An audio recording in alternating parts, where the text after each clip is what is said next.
So before we begin, I want to ask you to think about this question.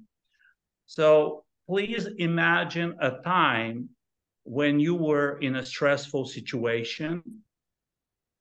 You will not share it with me or with anybody right now, but I want you to have it in your mind. And it doesn't have to be the most terrible, the most, crisis situation. You can imagine something mild. And the question I want you to think about is, what did you want or need the most in that stressful or in that crisis situation? I also want you to think about, what did other people do that felt helpful and supportive to you?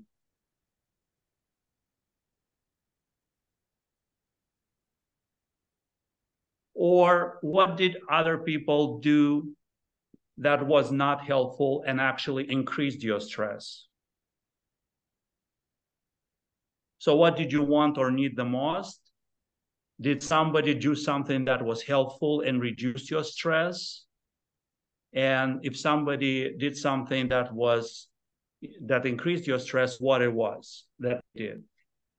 So keep that in mind, and I'll proceed with my presentation and try to apply your experience to what I'll be describing. So I will talk about psychological first aid today and some skills that can help to provide people in a stressful or a crisis situation. Psychological first aid is provided to people immediately after crisis or stressful situation. It aims to reduce someone's experience of distress whilst also focusing on practical needs and linking people with assistance from others. The skills that can be helpful include knowing how to approach someone in distress and how to provide emotional support and practical help. And active listening is one of the most important skills that we can use to do that. So psychological first aid is provided where people are, physically. When people choose to share their stories, and only in context of trust, safety, and support.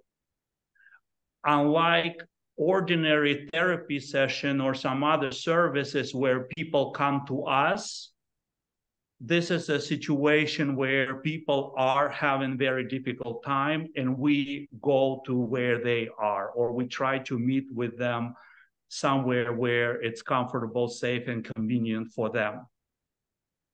It is only helpful when people want to tell their stories. So, they don't have to, and if they don't want to share anything with you or with me, that's okay.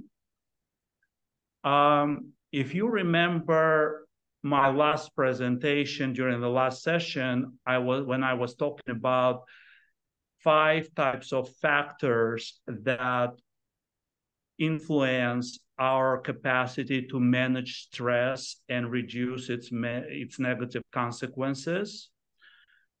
One of the factors that is very important and influential is controllability, or our capacity, our ability to have some control in a stressful situation.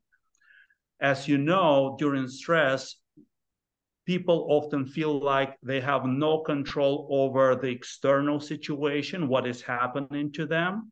And also people similarly feel like they have no control over their own reaction, or they have no choice in terms of what they can do and how they can respond to the situation. So any way that we can help the person discover more choices will help them restore some sense of control and improve their capacity to manage the situation, cope with it in a healthier and better way. So if people did not choose the time and place when they are ready to meet, it may not be to their benefit.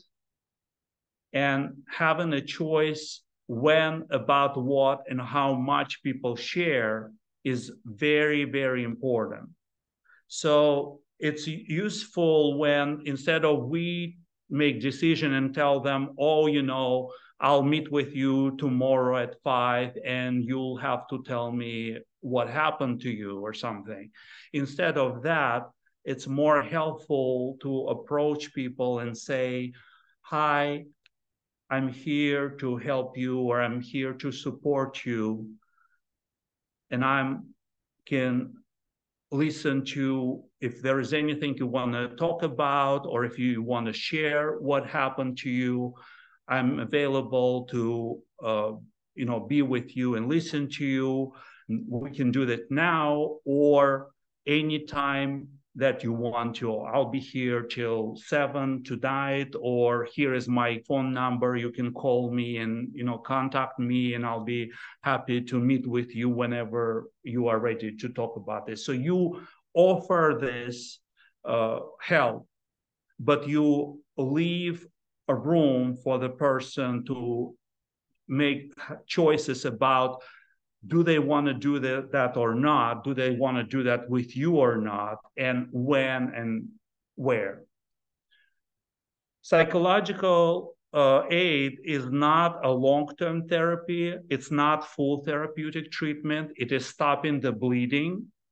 It's helping them to deal with the intensity of the crisis. And you may see these people only once. It's often the case when the first helper doesn't see the same people at all, or maybe sees them once or twice, and that's all.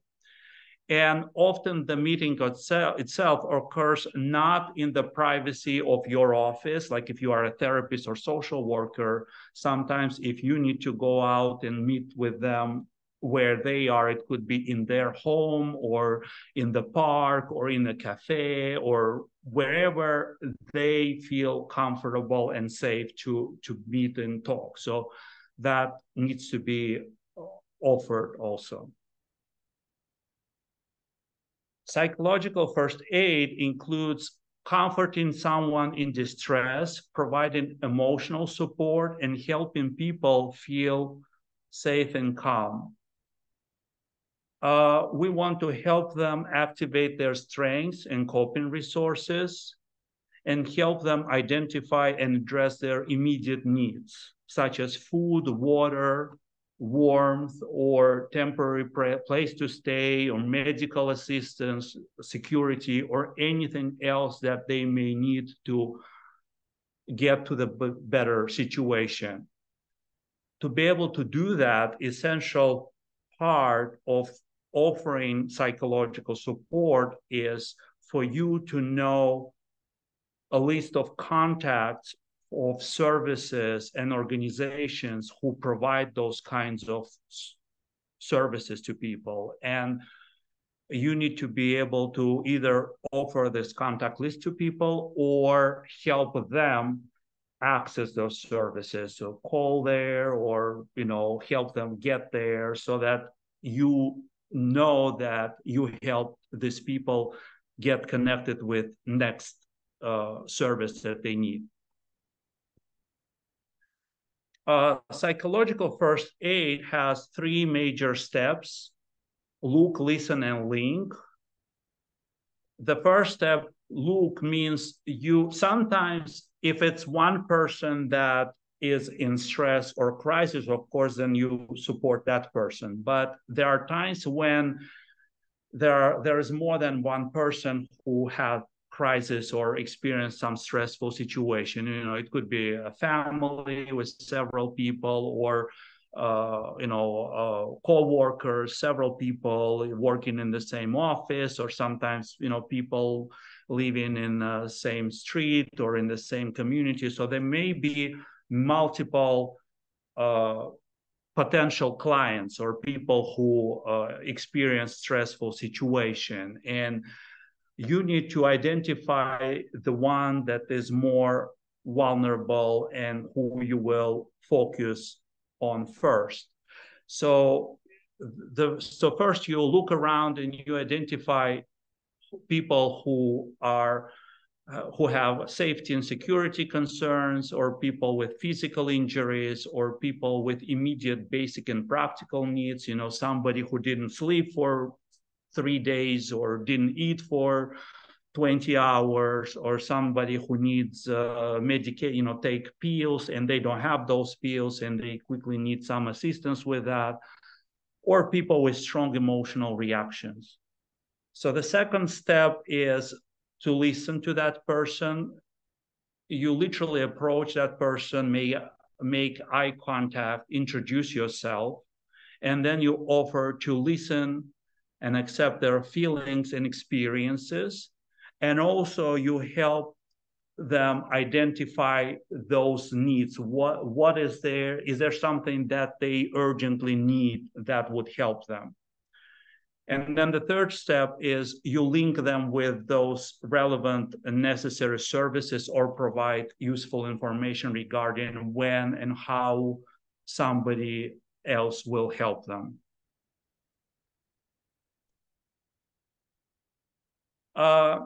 So when you approach somebody, you may ask them simple questions like, how are things for you? Or tell me how you feel. Is there something that you need? And then you give them space to talk about their own situations and how they deal with them. You can remind them of their strengths. For example, you offer them a meditation or relaxation or wise quote or breathing exercise or a prayer, or help them get some rest. It can include all the other ideas and tools that you were sharing in your small groups in the previous session. So something that people know that helps them in difficult situation already, that they may forgot to do, when they are under stress.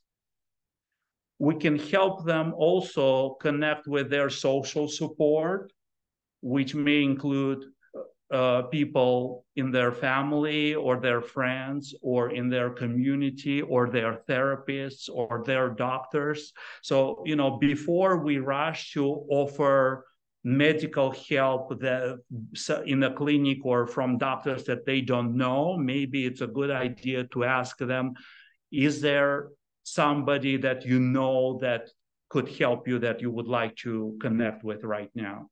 And then if they know such a person, then it's better to connect them with those people before. And then if they don't, then you can help them connect with, the services that you can connect them with. So the main skills that help provide psychological first aid include empathy and active listening. Sometimes simply being with a person in a state of high stress can be enough, especially when we are unsure of what to say or how best to help the person. Sitting next to someone and handing them a bottle of water or a tissue can be very helpful and very profound to them.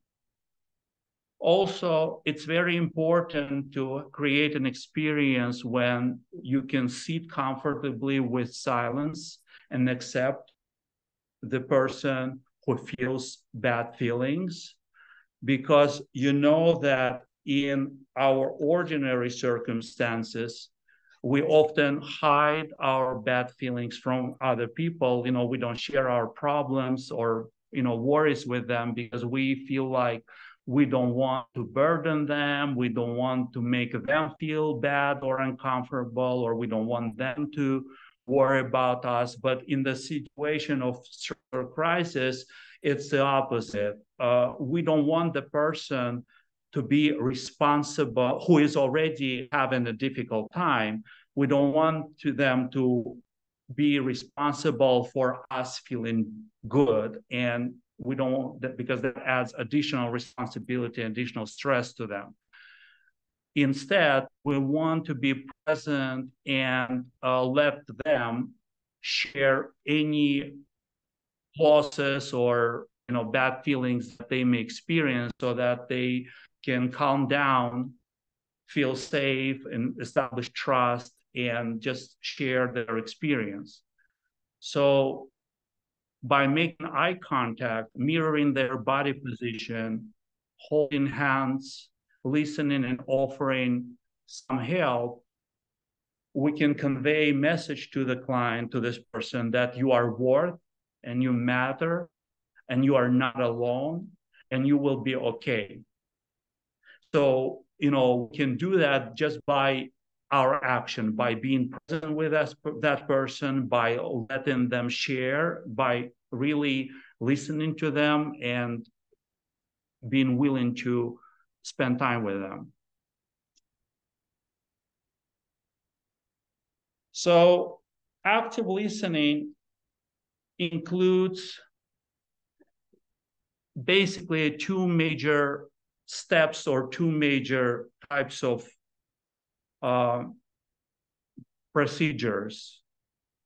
First, before you do anything, you have to make a decision that now I'm here to listen to this person. I will give this person my undivided attention. And I'm willing to put myself in their shoes, imagine myself in their situation, and accept them as they are. So when you start communicating with the person and encourage them to share their experience, first, your task is to understand what they are telling you, and you pay attention not only to the words, to the verbal content of what their story is about, but also to their nonverbal communication, which includes tone of voice, timing, speed of talking, body language, and context. And then you also show them that you listen and understand them. So you don't just sit silently and watch. You once in a while reflect, and you may tell them, let me see if I understand you correctly. Let me tell you what I just heard from you, and you please correct me if I'm wrong in my description of your experience. And then you tell them the story that you just heard from them. This process helps both people, you and that person, to establish trust. Remember that this person may be seeing you the first time ever in their life, and they are having a difficult situation. So trusting somebody and sharing with somebody is very difficult. So using active listening helps to establish this trust and encourages that person to really share with you. So it helps both people to listen and understand each other, but also, as I described in the last session, during our stressful time, our capacity to think rationally, clearly, logically diminishes. So the person right after a stressful situation may be confused about what happened to them, or may not fully remember what happened. So when you encourage them to tell you what happened, what they just experienced, it also helps them to better understand themselves, restore their capacity to think more clearly and remember things, and feel calmer and supported.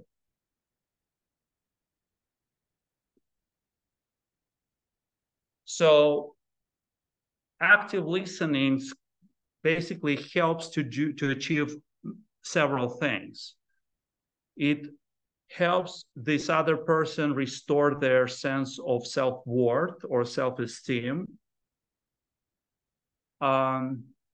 It also helps, like I said in the previous slide, to restore their capacity to think more clearly and rationally.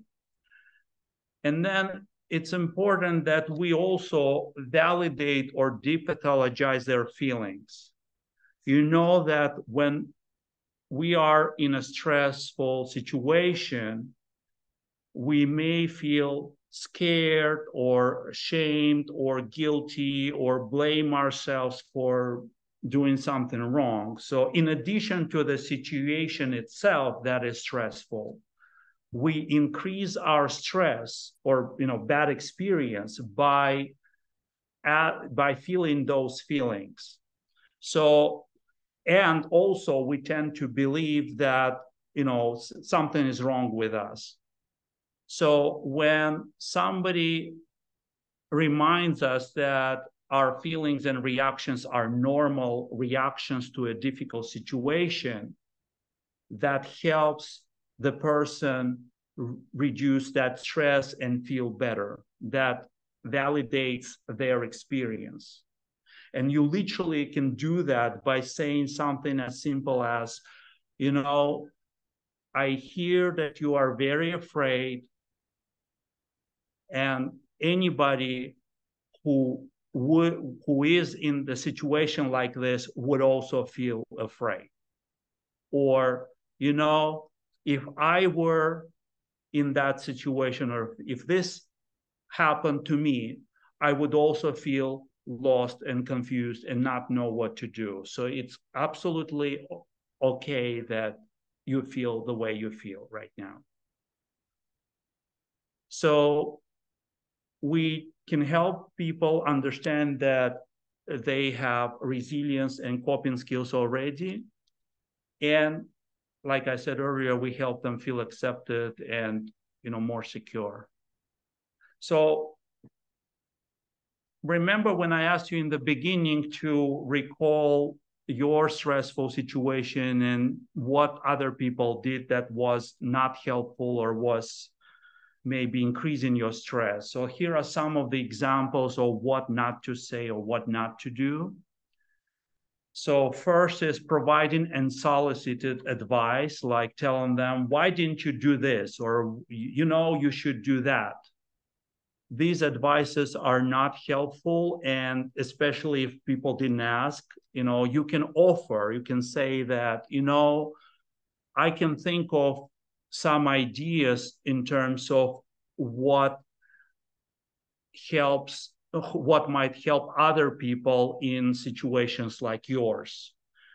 Would you like me to share these ideas with you? Or let me share these ideas with you and you decide which one of these you would like to try, or maybe you'll have a better idea what you yourself would like to do that might be helpful right now to you.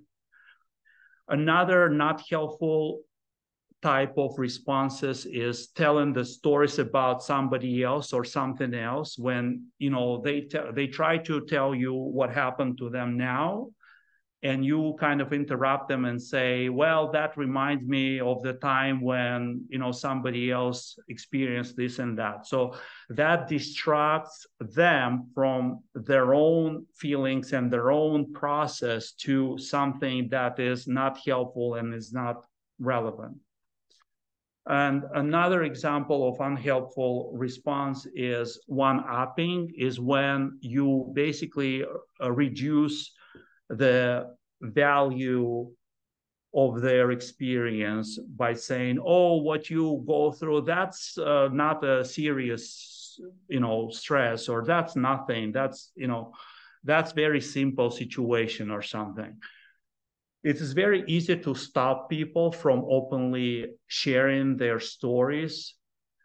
But when you suggest that their views, how they think or how they feel, is less important than what you want to tell them. And that's not your goal when you do this. Your goal is to actually help them feel more important and help them process the situation and understand themselves and make their own decisions about what they want to do. So here are examples of helpful responses. You might say something like, that would upset me too, or if this would happen to me, I would also feel very scared. If my mother died today, I would also probably be desperate and need somebody, and not know what to do, or something like that. Another example of useful response is there anything else you would like to share with me? Or what else would you like to tell me right now? Or another example is when you thank them, like you say, I want to thank you for being so open and honest with me. I really respect that, or I really appreciate that. So that they know that they did, what they did was a good thing, and you appreciate them for that. So, and this is the last thing I want to share with you today. This is a list of techniques that are used in active listening. I will not go over them right now because you'll get this as a handout, and also we'll practice some of them in our exercises that we are about to practice. I just want you to give you a couple examples. So, for example, when people, it's important to help people verbalize their emotions and process those emotions, so that you need to encourage them. When they tell you what is happening, you don't want them to just tell you the events. I went there and then they told me this, and then I wanted that, and then that happened, or this didn't happen. You also want to ask them about, and how did you feel when that happened? Or, how did it felt when the situation, went not the way that you expected, or something like that. So sometimes people don't know how they feel, or don't know the words that can express their feelings.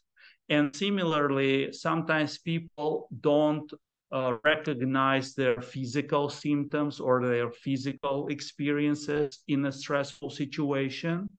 So in the last session, we had handouts. One was a checklist with symptoms and signs of stress. And another handout included a list of emotions and feelings that they are just words naming all kinds of feelings that people may feel. So it's really helpful when you not only ask the person how you feel or how do you feel, in the situation, but also when you can give them the list and tell them, if they cannot tell you their feelings, you can just give them the list and tell them, can you look at this list and find if any of those words reflect how you feel right now? Can you name them, or can you circle them, or can you choose from that list and tell me how you feel right now that when you are telling me this story? And also, sometimes it's also helpful when you reflect and you observe their nonverbal language, and you can check with them. So I hear that you were afraid when this was happening to you. And as I'm hearing to you right now, I also see that you are very tired. Do you feel that way? Tell me if I'm wrong. Or can you tell me more about how you feel right now? So you can point them, share your observation about their feeling and ask them to tell more about that. And then another couple examples are summarizing and clarifying. Again, after you listen to their story, it's important that instead of you making your own conclusions, you repeat the story back to them. And again, you tell them, you invite them to correct you. You can ask them, let me tell you what I understood, and please tell me if I'm wrong in anything, or please correct me if I tell the story inaccurately.